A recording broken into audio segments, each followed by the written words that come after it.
Hola, vamos a compartir la palabra del Señor en el texto que tenemos hoy día, que está en 1 Corintios, capítulo 10, y vamos a ver del versículo 12 hasta el 22. Sí. Es una porción donde Pablo va a estar hablando a la iglesia y va a dar algunos ejemplos para que no caigamos en tentaciones. Oramos al Señor. Dios, hemos abierto tu palabra como cada día y queremos, como cada día, que hables a nuestros corazones, porque reconocemos que nuestra vida está en ti, a pesar de que estamos en este mundo, no somos de este mundo, y que en este mundo somos tentados por tantas cosas que ven nuestros ojos, que están delante nuestro, pero queremos aprender a vivir conforme a lo que tú has hecho de nosotros en Cristo, una nueva criatura. Y rogamos eso hoy, en este texto, que nos hables en el nombre de Jesús. Amén. En el versículo 12 dice: así que el que piensa estar firme, mire que no caiga. Y eso está diciéndolo a partir de todo lo que Pablo viene hablando a la iglesia hace rato ya en los capítulos anteriores, y en particular en el ejemplo que dio acerca de cómo el pueblo de Israel, teniendo todas las bendiciones de Dios, y no solo teniéndolas, sino que disfrutándolas, viendo ante sus ojos tremendas maravillas, tremendos milagros, aún así se quejó contra Dios. Entonces uno dice, ¿cómo puede ser eso? Bueno, y la verdad nos damos cuenta que eso está ahí, también lo dice Pablo, para ejemplo, para nosotros, porque nosotros vamos a hacer lo mismo. Entonces la recomendación es, no pienses que estás firme. Es mejor que pienses que puedes caer en cualquier minuto, porque de esa forma te vas a aferrar al Señor y en tu debilidad el poder de Él se hace visible y no vas a caer. Entonces, está hablando de esta necesidad de humildad de corazón ante las tentaciones a las que somos expuestos todos los días. Y dice en el versículo 13, completando la idea, no os ha sobrevenido ninguna tentación que no sea humana, pero fiel es Dios, que no os dejará ser tentados más de lo que podéis resistir, sino que dará también juntamente con la tentación la salida para que podáis soportar.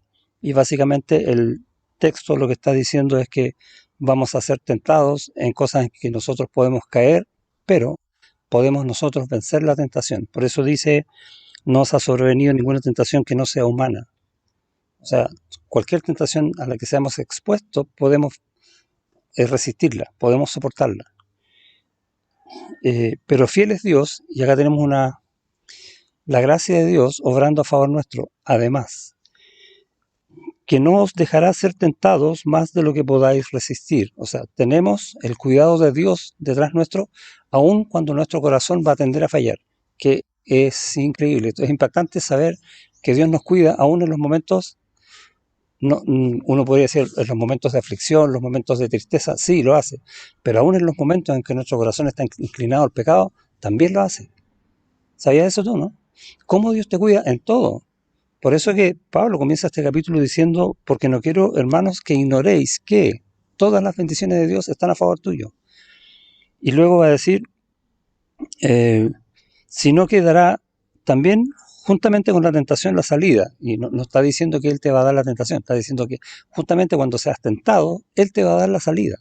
Ahora, esa salida, para que podáis soportar, no es la puerta por la cual tú vas a salir de la tentación, sino que Él ya te dio todos los medios para que tú puedas soportar, para que puedas resistir. A eso se refiere con que si eres tentado, Él te da la salida. ¿Y cómo es eso? Por todo lo que Él ha dicho en su palabra por medio de tantos hombres que escribieron inspirados por el Espíritu Santo para cuidar tu vida y la mía. Y parte diciendo el versículo siguiente, 14, por tanto, amados míos, huid de la idolatría. O sea, no pongas nada delante de Dios, pon a Dios primero en todo. Y ese es el primer consejo para no caer en las tentaciones. Simple, ¿no? ¿O no? Y podemos ver ejemplos bíblicos de esto. En Lucas capítulo 4 tenemos la tentación a que fue sujeto el Señor Jesucristo mismo. Y conocemos la historia, ¿no? Estuvo 40 días en el desierto, ayunando y orando, no comió en esos 40 días. Y dice Y es interesante, en el versículo 2 dice, por 40 días, y era tentado por el diablo, y no comió nada en aquellos días. O sea, mientras él estaba en oración, el diablo lo tentaba. Cuando él termina los 40 días, que tiene que haber tenido mucho hambre, el diablo lo siguió tentando. Y la primera tentación que hace es a la carne. Entonces, dice, el diablo le dijo, si eres hijo de Dios, di a esta piedra que se convierta en pan, y sabemos la respuesta, está en la Biblia. Escrito está, dijo el Señor.